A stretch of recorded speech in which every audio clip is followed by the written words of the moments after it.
दोस्तों अगर आप हिंदी में पास होना चाहते हैं बस 5 मिनट के लिए देख लीजिए कि कैसे आप पास होंगे, कहां कहां से आपको नंबर मिलेंगे वो आपको इस वीडियो में बता दे रहा हूं। कौन कौन से आप प्रश्न हल कर लें जिससे आप पास हो जाएं। 100 में से जो है अगर आप पूरा हल करते हैं पेपर को अपने तरीके से बना बना के तो मान के चलिए कि 50 से 60 नंबर जो है आपका आ जाएगा, पास हो जाएंगे।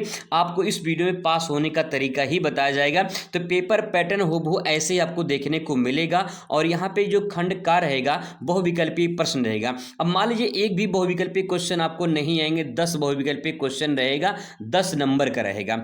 एक भी क्वेश्चन आपको नहीं आएगा तो उसमें आपको क्या करना है, आपको तुक्का लगानी है। जो भी आपको उचित लगे उसमें से कोई भी एक क्वेश्चन टिक कर सकते हैं, जो भी आंसर आपको उस टाइम पे उचित लगेगा। ठीक है, जैसे मैं अगर आपको बता दूं कि इसमें बी कर देना है, सी कर देना, तो ये गलत हो जाएगा। जो आपको उस टाइम पे लगेगा उचित आप उसमें से पढ़ना सेंटेंस को, जो आपको लगेगा आप वहां पे टिक करके उसको लिखना, टिक करके चले आना। ठीक है, बस ये काम कर देना। अपनी कॉपी में सही उत्तर जो है आपको लिख देना है, यानी तुक्का आपको लगा देना है। ऐसे ही यहाँ पे दूसरा वाला क्वेश्चन भी तुक्का, मतलब कि आपको बहुविकल्पीय क्वेश्चन ही रहेगा तो आप नहीं आएगा तो तुक्का लगा के चले आना भाई, कुछ ना कुछ लिखकर चले आना। बस सिंपल सी बात यही है कि कुछ ना कुछ कॉपी में आपको लिखना है। सही उत्तर जो है आप अपने हिसाब से जो भी आपको उचित लगे आप उसे लिख देना। फिर इसके बाद जो अगला सेक्शन आएगा आपका यहाँ पे 3 नंबर क्वेश्चन, वो गद्यांश पर आधारित प्रश्न होगा।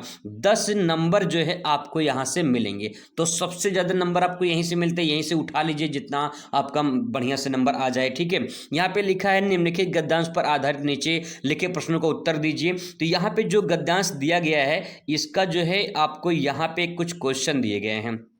ठीक है, यहाँ पे कुछ क्वेश्चन दिए गए, इसका उत्तर जो है इसी में से छांट के लिखना होता है। जैसे कि यहाँ पे लिखा कि उपयुक्त गद्यांश पाठ का नाम और लेखक का नाम लिखना है। तो जब आप इसे पढ़ेंगे अगर आपको थोड़ा सा हिंट कहीं मिल जाता है कि ये किस चैप्टर से लिया गया है तो चैप्टर का नाम आप लिख दीजिए। जैसे यहाँ पे राष्ट्रीयता शब्द है, राष्ट्रीयता शब्द दिखाई दे रहा है तो इससे पता चल रहा है कि राष्ट्र के स्वरूप नाम पाठ से लिया गया है। लेकिन मान लेते हैं आपको ये भी नहीं पता चल रहा, कोई बात नहीं, यहाँ पे किसी चैप्टर का नाम जो है पहला वाले में यहाँ किसी भी पाठ का नाम, लेखक का नाम आप वहां पे लिख दीजिए। ठीक है, कुछ ना कुछ लिख कर आइए, छोड़कर मत आइए। इसको लिखने के बाद जो है आप मान लीजिए अगर एक गलत भी हो जाता तो 2 नंबर ही आपका कटेगा, पूरा नंबर नहीं कटेगा, यानी 10 नंबर आपका नहीं कटेगा। आपको 8 नंबर जो है अभी मिलने का चांस है। तो अब क्या करना है, अगला क्वेश्चन देखिए, भूमि का निर्माण किसने किया है, वह कब से है। तो इस प्रकार से क्वेश्चन दिया गया है।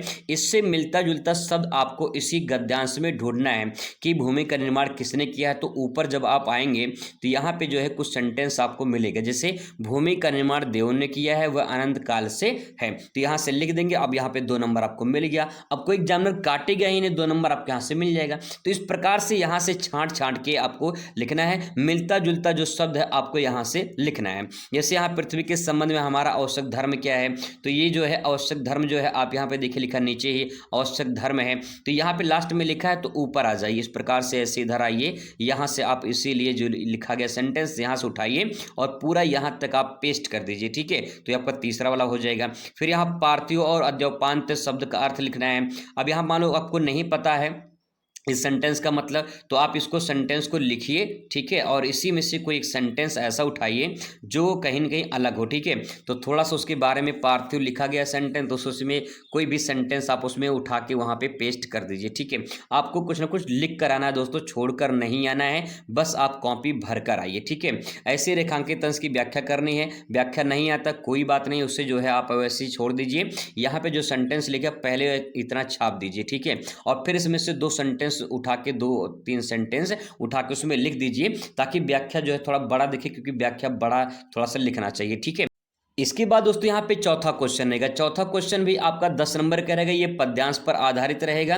ऐसे ही सेम आपको यहाँ भी करना है। जैसे पाठ का नाम अगर आपको पता चल जाता है, रचयिता का नाम, तो आप लिख दीजिए, नहीं तो कुछ ना कुछ आपको लिख देना है, पाठ का नाम, रचयिता का नाम लिख देना है। ठीक है, नहीं पाठ का नाम समझ में आ रहा है तो इसी में से कोई सेंटेंस उठाइए और वहीं पर जो है, जैसे रत्नाकर है तो रत्नाकर से हमें पता चला कि रत्नाकर जी ने लिखा है। ठीक है, तो यहाँ पे सेंटेंस पता चल जाएगा। लेकिन नहीं पता चला तो कोई सेंटेंस आप उसमें उठाइए, उसमें लिख दीजिए। ठीक ठीक है, अपने कॉपी में आप लिख दीजिए। फिर यहाँ पे जो है ब्रज से मथुरा लौटते समय उद्धव की क्या स्थिति थी। अगर आपको ये नहीं आ रहा उत्तर तो आप इसी में से जो है एक लाइन उठा के 2 लाइन अपने थोड़ा सा सेंटेंस को चेंज करके आप उसमें जो है 1-2 लाइन आप उसमें लिख दीजिए। ठीक है, अच्छे से आप लिख दीजिए, बस कॉपी भर कर आइए, कुछ ना कुछ नंबर आपको दोस्तों मिल जाएगा। ठीक है, ऐसे सारे क्वेश्चन उसी में से छांट छांट के आप लिख दीजिए। रेखांकित अंश की व्याख्या नहीं आई है, सेम टू सेम वैसे आप कुछ ना कुछ हिंदी में आपको जो है नीले पेन से उतार देना है। ठीक है, ये हो जाएगा आपका यहाँ तक। इसके बाद दोस्तों यहाँ पे अगला जो सेक्शन रहेगा वो जीवन परिचय आपका रहेगा। जीवन परिचय में जो है आपको एक जो है लेखक का जीवन परिचय, एक कवि का जीवन परिचय पूछा जाता है। अगर आपको जीवन परिचय याद है तो बहुत अच्छी बात है, जो भी आप याद करके गए हैं उसको आप अगर मान लीजिए पेपर में आ गया है तो बहुत अच्छी बात है, नहीं आया मान लेते हैं तो आप जो याद करके गए हैं उसका बढ़िया से एक हेडिंग बनाना, ठीक है, और एक बॉक्स बनाना, पहले वहाँ पर उनका लिखना जीवन परिचय, फिर यहाँ पर हेडिंग बनाना जीवन परिचय, फिर इसके बारे में आप लिख देना उनके बारे में।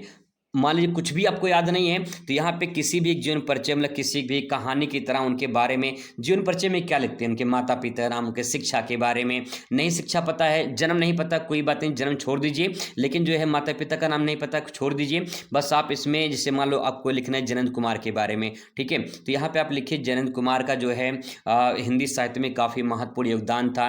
उन्होंने जो है काफ़ी जो है मेहनत किया था, गरीबी से जीवन व्यतीत किया था और पढ़ाई लिखाई किया था। ऐसे सेंटेंस बना बना के कहानी की तरह छापिए, कोई दिक्कत नहीं है, बस ठीक है, लिख कर आइए भाई साहब, लिख कर आइए, बस इतना कहना चाहेंगे, लिख कर आइए, कॉपी में अच्छे नंबर से पास हो जाएंगे, डर नहीं होगा कि कहीं फेल ना हो जाए। ठीक है, ये आपका यहाँ पे कवि किस प्रकार से लिख सकते हैं, जयशंकर प्रसाद, सुमित्रानंद पंत, रामधारी सिंह दिनकर, कोई आप इसमें से एक लिख सकते हैं।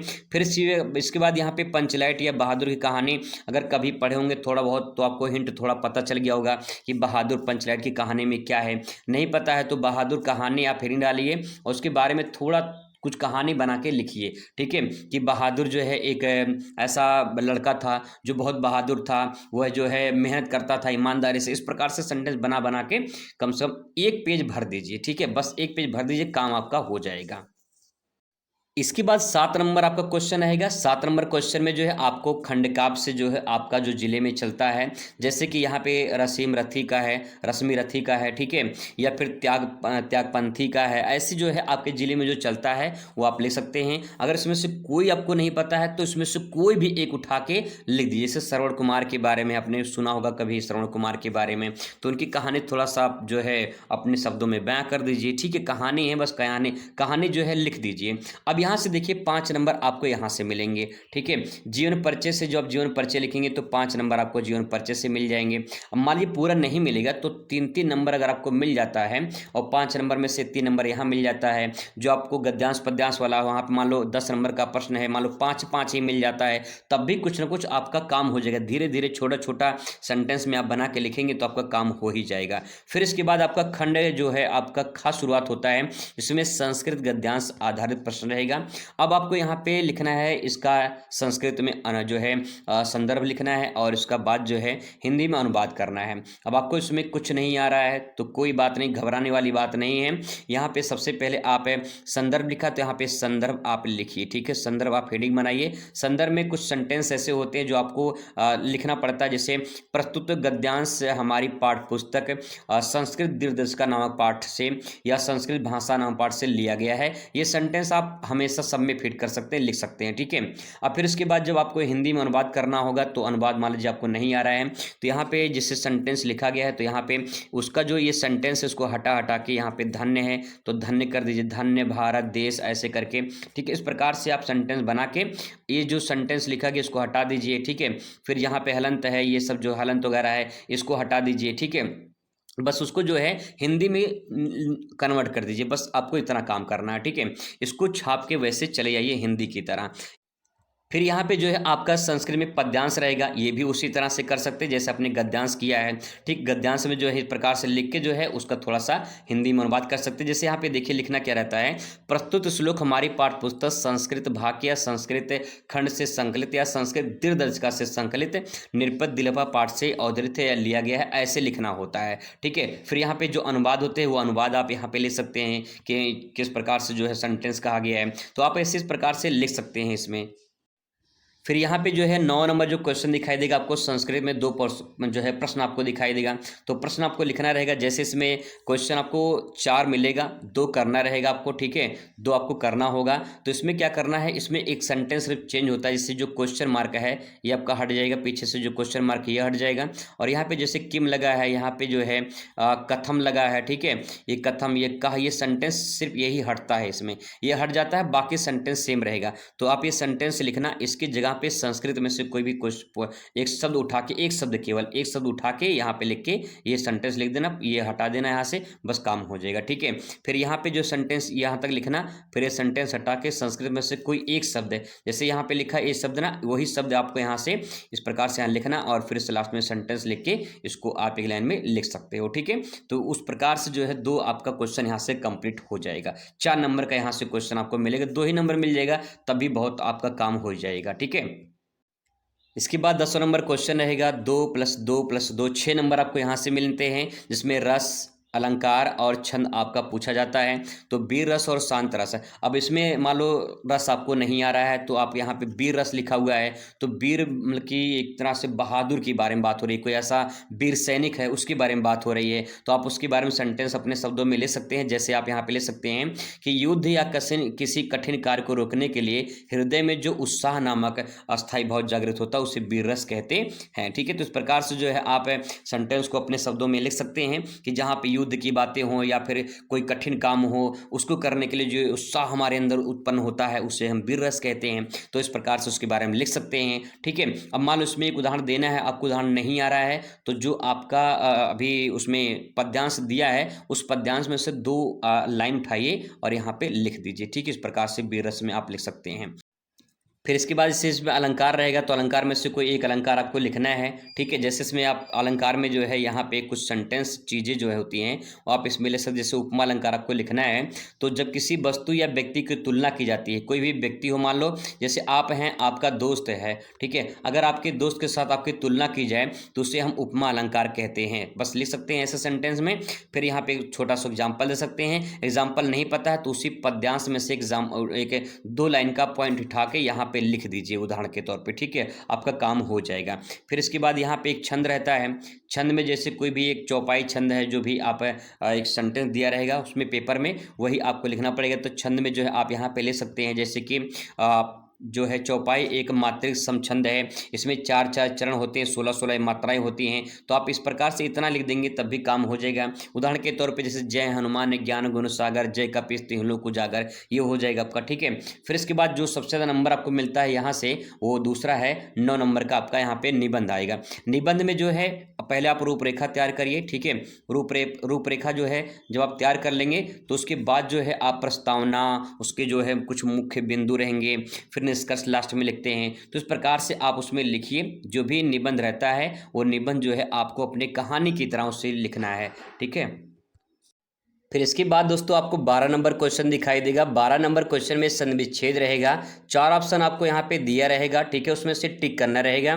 तो जो भी आपको बहुविकल्पी की तरह जो है सही लगे आप उसे टिक कर देना, ठीक है। ये क्वेश्चन आप यहाँ से कर लेना। फिर इसके बाद समास रहेगा, समास में जो है आपको नाम बताना पड़ेगी कौन सा समास है, जैसे कि यहाँ पे सचक्रम में कौन सा समास है, तो यहाँ पे ऑप्शन आपको देखने को मिल जाएगा, उसमें से आप टिक कर सकते हैं, ठीक है। यानी आपको ऑप्शन यहाँ पे दिखाई देगा, आप वहाँ से क्वेश्चन को टिक कर सकते हैं। फिर 14 नंबर क्वेश्चन आपको पत्र लिखने के लिए आएगा। तो पत्र लिखने के लिए बहुत सिंपल तरीका यही है, चाहे स्कूल को आए या फिर किसी अधिकारी को लेकर आए लिखने के लिए, तो शुरुआत यहीं से करते हैं सेवा में, ठीक है। फिर जिसको पत्र लिखना होता है उसका आप यहाँ पे एड्रेस लिख देंगे, ठीक है। एड्रेस में जैसे मान लो कि यहाँ पे प्रधानाचार्य को लिखना है तो यहाँ पे लिखेंगे प्रधानाचार्य महोदय, अपने जिला का नाम आप यहाँ पे लिख सकते हैं, जैसे यहाँ पे लिखा गया है। फिर एक विषय में लिखेंगे कि जिसके लिए जो है वहाँ पे प्रार्थना पत्र मांगा गया है, तो आप यहाँ पे उस प्रकार से लिख देना, विषय हो जाएगा। फिर यहाँ से शुरुआत करते हैं, जो सेंटेंस आपका रहेगा, महोदय सबने निवेदन है कि, इतना तो लिखना ही लिखना होता है। फिर जो भी आपका उसमें जो भी शिकायत पत्र रहेगा या प्रार्थना पत्र रहेगा आप उसको यहाँ पे लिख देना, ठीक है। अपने बारे में थोड़ा सा बता देना किस प्रकार छुट्टी लिया जाता है। फिर लास्ट में जब आपका सब कुछ हो जाएगा तो यहाँ पे लिखना, अतः आपसे विनम्र निवेदन है कि, ठीक है, कि अगर छुट्टी लेने के लिए तो छुट्टी इतने दिन कृपा कर, इस प्रकार से लिख देना, ठीक है। फिर यहाँ पे जो है आप लिखना धन्यवाद, और यहाँ पे जो है आप लिखना आज्ञाकारी शिष्य, ठीक है। अगर प्रधानाचार्य को लिखने का आ रहा है तो यहाँ पे जो है आप आज्ञाकारी शिष्य लिखेंगे, शिष्य हो जाएगा। कक्षा लिखेंगे, रोल नंबर अपना डालेंगे बोर्ड का, ठीक है। फिर यहाँ पे अगर मान लो कि किसी अधिकारी को लिखने का आता है पत्र, यहाँ पे भवदीय लिख देंगे, यहाँ पे आभासा लिख देंगे, ठीक है, आभासा लिख देंगे और अपने जिले का नाम लिख देंगे, यहाँ पे डेट डाल देंगे 18 फरवरी डेट का, ठीक है। इस प्रकार से आप पूरा पेपर हल कर सकते हैं। दोस्तों आपको बता दें कि लास्ट में कि सारे क्वेश्चन आप लिख कर आइए, कुछ ना कुछ लिख कर आइए, आप पास हो जाएंगे अच्छे नंबर से। कभी भी फेल होने की नौबत नहीं आती है जब बच्चे कुछ लिख कर आते हैं। तो चलिए मिलते हैं नेक्स्ट वीडियो में। Thanks for watching, best of luck.